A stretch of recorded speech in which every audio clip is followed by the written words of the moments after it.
Hi, welcome back to my channel. ఈ video వచ్చేసి తిరుచిలో మాకు రీచ్ అయ్యేసరికి మిడ్నైట్ 2:30 ఆ టైం అయింది. హోటల్ గ్రాండ్ స్టే అనే హోటల్ని అయితే తీసుకున్నామండి. చాలా బాగుంది. కళ్యాణ్ జ్యువెలర్స్ పక్కన అయితే ఉంటుంది ఇది హోటల్. జస్ట్ 1600 బడ్జెట్లో ఇంత లగ్జూరియస్ రూమ్ అయితే వచ్చింది. మీకు ఎవరికైనా శ్రీరంగం రీచ్ అయినప్పుడు స్టేయింగ్కి ఎక్కడైనా కావాలంటే ఒకసారి ఇది ఆన్లైన్లో చెక్అవుట్ చేయండి. చాలా రీజనబుల్. బాత్రూమ్ అవన్నీ స్పేషియస్గా ఉన్నాయి. మీకు స్టేయింగ్కి ఇక్కడ అన్నీ దగ్గరలోనే ఉంటాయి. బస్ స్టాండ్ కూడా దగ్గరే అనమాట ఇక్కడి నుంచి. ఇక్కడి నుంచి అయితే మార్నింగ్ పూట ఫ్రెష్ అయిపోయి టెంపుల్కి అయితే బయలుదేరాం మేము. రండి ఇప్పుడు ఈ ఆలయం యొక్క స్థల పురాణం తెలుసుకుందాం. ఇదే అండి జంబుకేశ్వర ఆలయం. ఇదే అండి ఆ జంబుకేశ్వర ఆలయం. పూర్వం శంభుడు అనే ఒక భక్తుడు ఈశ్వరునికి ప్రతిరోజు పూజలు ఆచరిస్తూ ఉండేవాడు. ఒకరోజు అతనికి ఒక కోరిక కలిగింది, ఈశ్వరుని నిజరూప దర్శనం చేసుకోవాలని. ఇంకా దాంతో ఆయన తపస్సు చేసి ఆ ఈశ్వరుణ్ణి ప్రసన్నం చేసుకున్నాడు. అతను వరం కోరుకోగా ఆ ఈశ్వరుడు, నీకు ప్రతిరోజు నా దగ్గరే ఉండి పూజలు చేసుకునే అవకాశం లభిస్తుంది అని చెప్పి వరం ఇచ్చి అక్కడ జంబుకేశునిగా ఒక వృక్ష రూపంలో ఉంటూ నాకు పూజలు చేసుకుంటూ ఉంటావని వరమిచ్చి అక్కడ లింగ రూపంలో ప్రతిష్ఠించబడతాడనమాట. అది ఒక స్థల పురాణం. ఇంకొక స్థల పురాణం వచ్చేసి శ్రీకాళహస్తిలో లాగానే మాల్యుడు పుష్పదంతుడు అని ఇద్దరు ప్రధాన సేవకులు ఈశ్వరునికి భక్తులుగా ఉండేవారు. వారిద్దరూ ఎప్పుడూ పోటీ పడుతూ గొడవలు పడుతూ ఉండడం వల్ల ఆ ఈశ్వరుడు ఒకరిని సాలెపురుగుగా ఒకరిని ఏనుగుగా శపిస్తాడనమాట.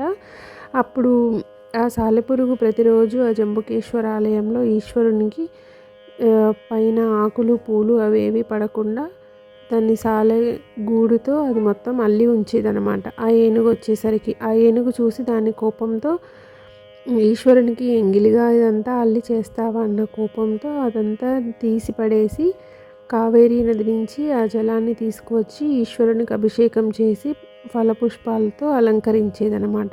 అక్కడ కూడా వారిద్దరికి ఇరువురు గొడవలు అవుతూ ఉండడంలో నేను గొప్ప అంటే నేను గొప్ప, ఈశ్వరునికి పూజలు చేయడంలో అని గొడవ జరుగుతూ ఉండడం వల్ల ఒకరోజు ఆ సాలెపురుగు ఏనుగు తొండంలో దూరుతుందనమాట. అప్పుడు ఆ ఏనుగు ఆ బాధను భరించలేక ఆ వృక్షాన్ని కేసి తల కొట్టుకొని ఇద్దరూ చనిపోతారు.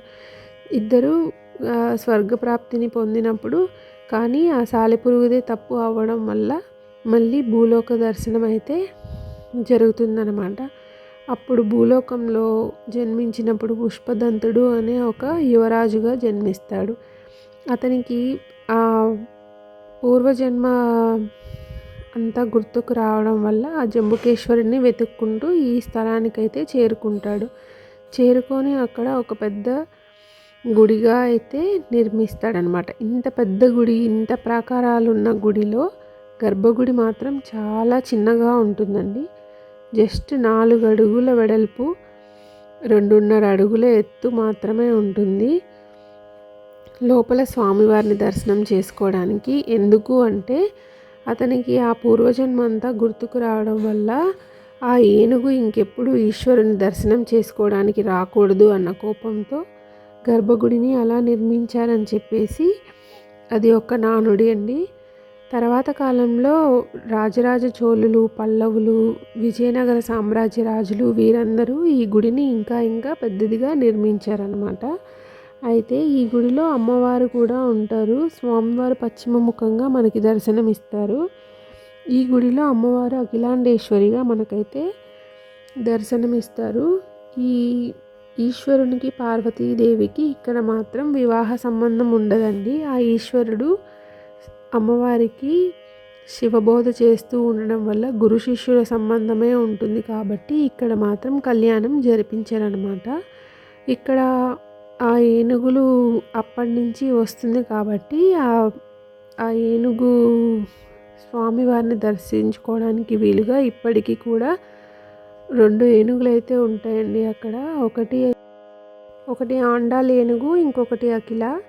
ఈ రెండు ఒకటి శ్రీరంగనాథుని దగ్గర ఆలయంలో ఒక ఏనుగు ఉంటుంది, ఇక్కడ ఒకటి ఉంటుందన్నమాట.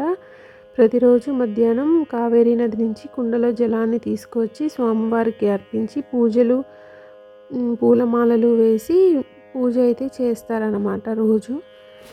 ఇంక ఇక్కడ అఖిలాండేశ్వరి అమ్మవారి గురించి చూస్తే అమ్మవారు చతుర్భుజాలతో కమలాలతో మనకైతే దర్శనమిస్తారనమాట. పూర్వం అమ్మవారు చాలా ఉగ్రరూపిణిగా ఉండేవారని శంకరాచార్యుల వారు తపస్సు చేసి శక్తిపీఠాన్ని అక్కడ ప్రతిష్ఠించి అమ్మవారిని శాంతమూర్తిగా చేశారు అని కూడా ఒక నానుడైతే ఉందండి ఇక్కడ టెంపుల్లో.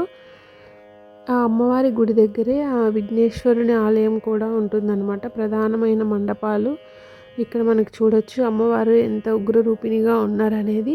తర్వాత శక్తిపీఠాన్ని ప్రతిష్ఠించి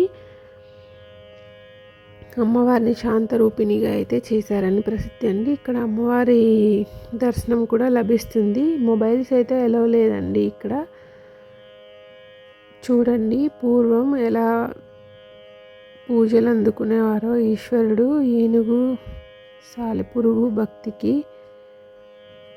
ఈ ఏనుగైతే 36 ఇయర్స్ నుంచి ఇక్కడే ఉంటుందంటండి. ఈ ఆలయంలో స్వామివారు మనకి జలలింగంగా అవతరిస్తారండి, కానీ వాటర్లో మాత్రం ఉండదు. స్వామివారి పానవట్టం చుట్టూ నీరు మాత్రం ఊరుతూ ఉంటుంది. అది ఎక్కడి నుంచి వస్తుంది అనేది ఎవరికీ తెలియదు. అది నమ్మని భక్తులకి అక్కడున్న పూజారి వారు అక్కడ ఒక వస్త్రాన్ని కట్టి ఉంచుతారు పానవట్టానికి. అది 5 నిమిషాలకు ఒకసారి తడుస్తూనే ఉంటుంది. దాన్ని పిండి మళ్ళీ ఇంకొక పొడి క్లాత్ని కడుతూ ఉంటారనమాట. అలా జలం అయితే ఊరుతూ ఉంటుంది పానవట్టం నుంచి. అది ఇప్పటికీ ఎవరికీ తెలియదు. ఇంకా ఈ స్వామివారి దర్శనం కంప్లీట్ అయిన తర్వాత అమ్మవారి దర్శనం కూడా కంప్లీట్ అయిన తర్వాత అక్కడ నవగ్రహాలు కూడా ఉంటాయండి. అక్కడ కూడా మనం పూజ చేసుకోవడానికి దీపాలు వెలిగించుకోవడానికి వీలుగా ఉంటుంది. వీడియో తీయడానికైతే లోపల అలౌ చేయరు.